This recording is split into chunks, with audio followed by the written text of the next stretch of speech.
বিটিএস-এর সদস্য হিসেবে বিশ্বজুড়ে পরিচিতি পেয়েছেন দক্ষিণ কোরিয়ার তরুণ জিমিন।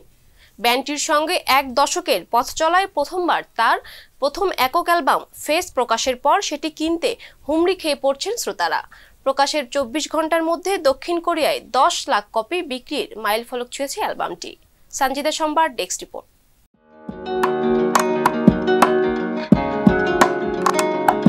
দুনিয়া কাঁপানো দক্ষিণ কোরীয় ব্যান্ড বিটিএস।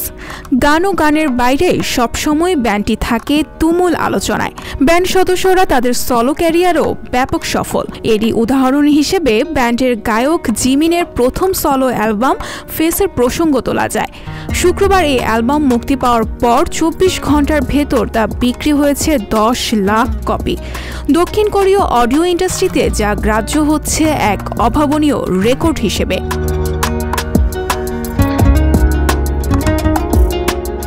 বিটিএস তারকা জিমিনের ফেস অ্যালবামে like crazy, face off, alone, dive সহ মোট 6টি গান আছে। এর মধ্যে 3টি গানের গীতিকার বিটিএস-এর আরেক সদস্য RM। অ্যালবাম প্রকাশের আগে লাইক ক্রেজি ও সেট মি ফ্রি পার্ট 2 গান দুটি প্রকাশ করেছিলেন জিমিন। দুটি গানই তখন দক্ষিণ কোরিয়া সহ বেশ কয়েকটি দেশের টপ চার্টে শীর্ষে উঠে যায়। গানের সঙ্গে দুর্দান্ত নাচের জন্য আলোচিত পপ তারকা জিমিন 2013 সালে তিনি বিটিএস-এ যুক্ত হন।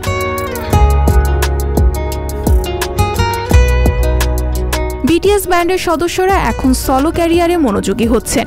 ব্যান্ডের ব্যবস্থাপনার দায়িত্বে থাকা বিগ হিট মিউজিক এ কথা জানিয়েছে। জিমিন ছাড়াও জে হোপ, RM সহ অন্য ব্যান্ড সদস্যরা একক গান প্রকাশ করছেন। তবে ব্যান্ড ভাঙনের কোনো লক্ষণ হিসেবে একে দেখা যায় না। সলোর পাশাপাশি ব্যান্ডের বিষয়ে প্রত্যেকে সিরিয়াস। নতুন প্রজন্মকে আনন্দে ভাসাতে বিটিএস-এর জয়যাত্রা শিগগির থামছে না, এ কথা নিশ্চিতভাবেই বলা যায়।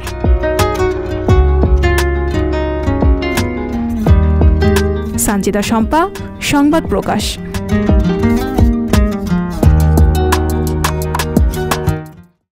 সংবাদ, ফিচার ও অনুষ্ঠানের জন্য ভিজিট করুন সংবাদ প্রকাশের ওয়েবসাইট এবং যুক্ত থাকুন ফেসবুক পেজ ও ইউটিউব চ্যানেলের সঙ্গে।